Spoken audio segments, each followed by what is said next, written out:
السلام علیکم ناظرین اکرام، نئی ویڈیو میں آپ کو خوش آمدید کہتے ہیں۔ فارم 47 پہ کھڑا کیا گیا نظام ہر معاملے میں جال سازی کر رہا ہے۔ 25 کروڑ عوام کے مستقبل سے کھیلا جا رہا ہے جال سازی کے ذریعے، اور جال سازی ایسی ہے جس کے بہت دور رس نتائج نکلیں گے پاکستان کے لیے۔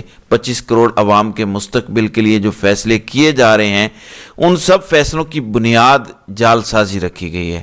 صرف بیانیہ بنانے کی خاطر تمام اعداد و شمار کو تباہ و برباد کیا گیا ہے۔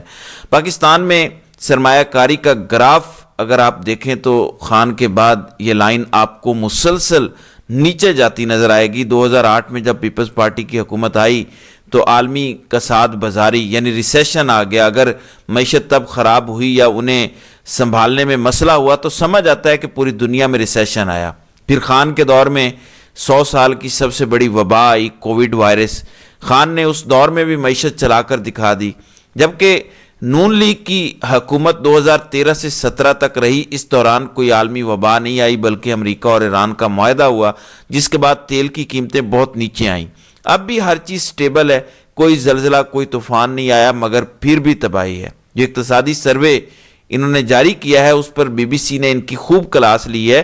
بی بی سی کہتا ہے کہ پاکستانی حکومت کی طرف سے جاری کردہ اقتصادی سروے کے مطابق معیشت میں کلیدی کردار کے حامل زراعت کے شعبے میں موجودہ مالی سال کے دوران شرح نمو 1% سے بھی کم رہی، لیکن حکومتی اعداد و شمار میں بتایا گیا کہ زراعت کے شعبے میں ½ شرح نمو کی وجہ سے پولٹری اور لائف سٹاک شعبے میں ہونے والی معاشی ترقی ہے، جبکہ بڑی فصلوں کی پیداوار میں نمایاں کمی واقع ہوئی ہے۔ زرعی شعبے میں بڑی 5 فصلیں گندم، گنا، چاول، کپاس اور مکئی شمار کی جاتی ہیں، جن کی پیداوار میں بڑی کمی دیکھی گئی ہے۔ واضح رہے کہ ملک میں زرعی شعبہ قومی جی ڈی پی میں 23% سے زائد حصہ رکھتا ہے اور ملک میں 40% کے قریب روزگار فراہم کرتا ہے۔ اب آپ نے غور کرنا ہے کہ ملک میں جو جی ڈی پی میں 23% جو شعبہ اپنا حصہ ڈالتا ہے، سمجھ لیں کہ وہ مائنس میں ہے۔ جب اتنا بڑا شعبہ مائنس میں ہے، تمام بڑی فصلیں مائنس میں جا رہی ہیں، تو جی ڈی پی 2.7% کیسے گرو کر گیا؟ موجودہ مالی سال کے جاری کردہ اقتصادی سروے کے مطابق ملک کی 5 بڑی فصلوں کی پیداوار میں 3.5% کی کمی ریکارڈ کی گئی ہے۔ حکومت کے مطابق موجودہ مالی سال میں کپاس کی پیداوار میں 30% سے زائد کی کمی ریکارڈ کی گئی، جو 70 لاکھ بیلز رہی۔ گزشتہ سال 1 کروڑ سے زائد بیلز کی پیداوار ہوئی تھی۔ گنے کی فصل تقریباً 4% کمی کے بعد 84 لاکھ ٹن رہی۔ موجودہ مالی سال میں چاول کی پیداوار میں تقریباً 1.5% کی کمی ریکارڈ کی گئی، اس کے بعد اس کی پیداوار 90 لاکھ ٹن رہی۔ ملک میں مکئی کی پیداوار میں بھی موجودہ مالی سال میں 15% کمی کے بعد 82 لاکھ ٹن رہ گئی۔ اسی طرح موجودہ مالی سال میں گندم کی فصل میں لگ بھگ 9% کی کمی ریکارڈ کی گئی، جس کے بعد اس کی پیداوار 2 کروڑ 80 ٹن رہ گئی، جو گزشتہ مالی سال میں 3 کروڑ 10 لاکھ ٹن تھی۔ پھر کہتے ہیں کہ اگلے سال کے لیے پیش کیے جانے والے بجٹ سے 1 دن پہلے حکومت کی جانب سے جاری کیے گئے اس اقتصادی سروے میں یہ دعویٰ کیا گیا کہ موجودہ مالی سال میں ملکی معاشی ترقی کی شرح 2.7% رہے گی۔ حکومت نے اس بنیاد پر معاشی ترقی کا دعویٰ کیا ہے کہ اس کی پالیسی اور سخت ماحولیاتی اقدامات نے ملکی معاشی شرح نمو کو ترقی کی راہ پر گامزن کیا ہے، جو 2 سال پہلے منفی تھی، اور گزشتہ مالی سال میں اس میں معمولی بہتری ریکارڈ کی گئی۔ تاہم بعض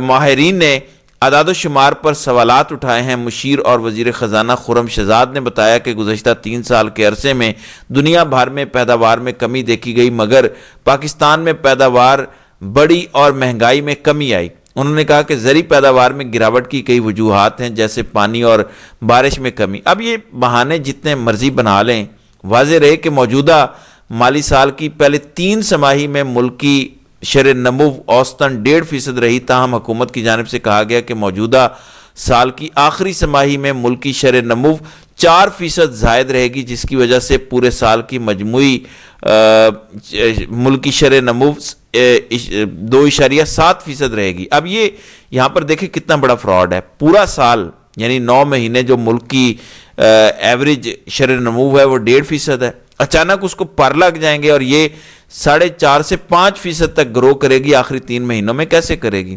فصلیں ساری آپ تباہ کر بیٹھے ہیں، انڈسٹری آپ تباہ کر بیٹھے ہیں، ایکسپورٹ آپ تباہ کر بیٹھے ہیں، روزگار آپ نہیں کریٹ کر پا رہے، امپورٹس آپ نے روکی ہوئی ہیں، آپ کسی جگہ پیسہ لگا ہی نہیں رہے، پی ایس ڈی پی آپ نے روک کے رکھا ہوا، تو کیسے ہو جائے گی 5.5-6% گرو؟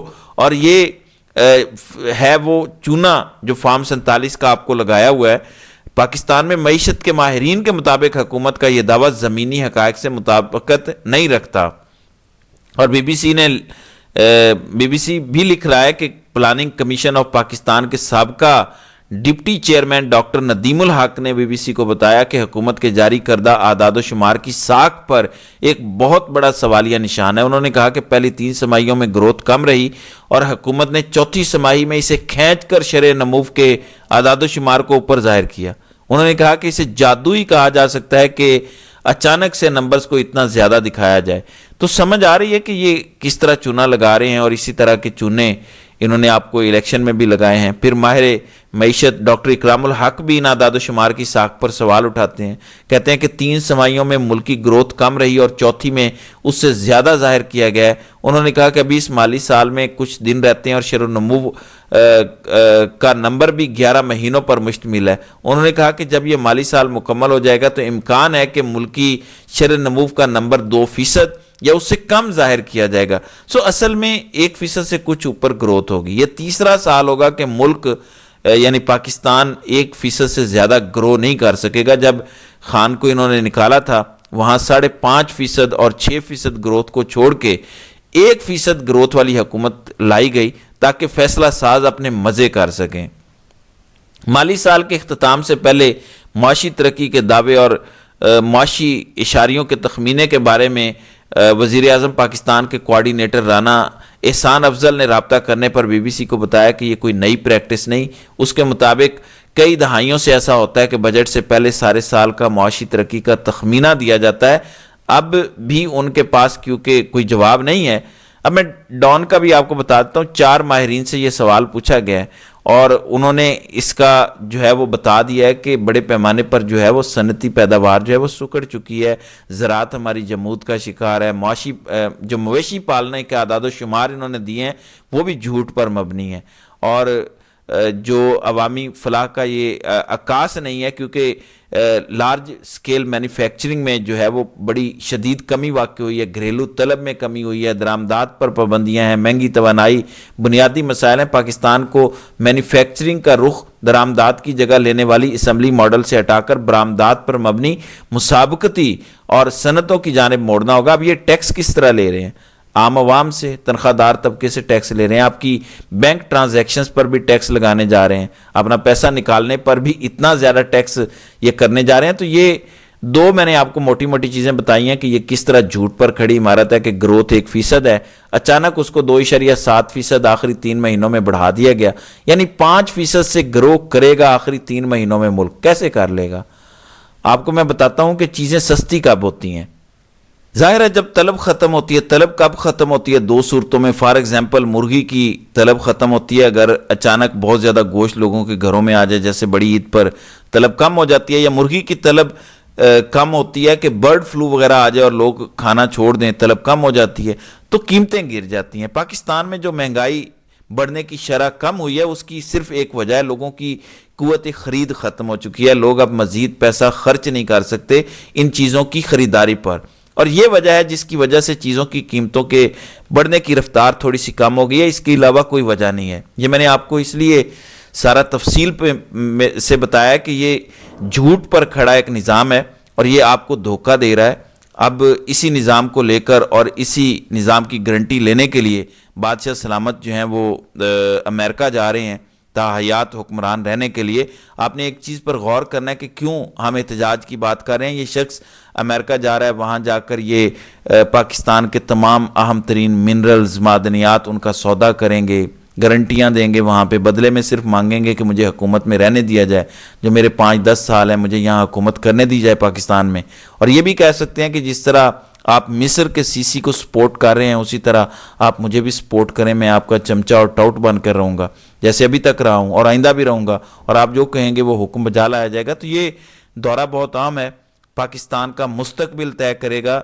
اسی لیے آپ لوگوں نے احتجاج کرنا ہے امریکہ میں۔ اگر احتجاج نہیں ہوگا تو یقین مانیں یہ وہاں سے گرنٹیاں لے آئیں گے، پاکستان کے سارے اہم ترین معدنیات بیچ دیں گے، اور پاکستان کا مستقبل وہاں پر گروی ہوگا، کیونکہ اس شخص کو اپنے اقتدار سے آگے نہیں ہے۔ جیسے میں بتاتا ہوں کہ ایک جنرل کی جو ایکسٹینشن ہوتی ہے پاکستان کے تمام مفادات پر بھاری ہے۔